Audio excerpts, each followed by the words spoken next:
shamba. I need to hear this.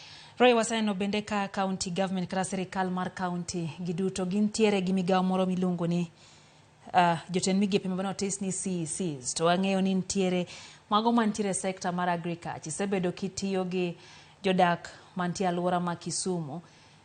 Ne wago mbaka gi CEC ma Kisumu nonyiso ndalo moko ne nitie ndalo mane ichiwo puonj ne oganda kendo ne item nyisgi kit pur mabende nyalo konyogi ahinya to king'iyo lokruok chal ma kor lwasi. Intiere Kisumu kanyo kendo wacho ni nyisowa ni isebedo kitiyo gi jopur.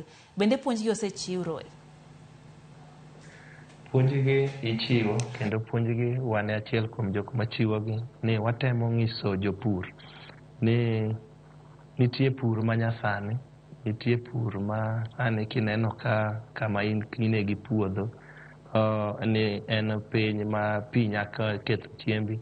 Nitie ka sani okel pur manyasani minya puro kiidho malo mamiyo kata sama koro koth ochwecha to ok yud ka cham ni e piny kama onya ketho ahinya. Waluongo gi kizungu ni corn garden system. Nitie pur kendo mipimo ne ji ni nitie wang'eyo sama inyalo pur.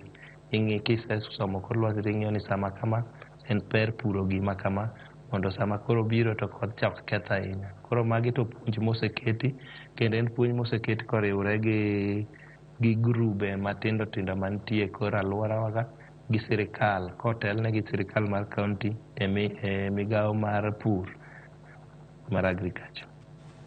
Achiel kuom penjo maber nokoya kuom janeno magwa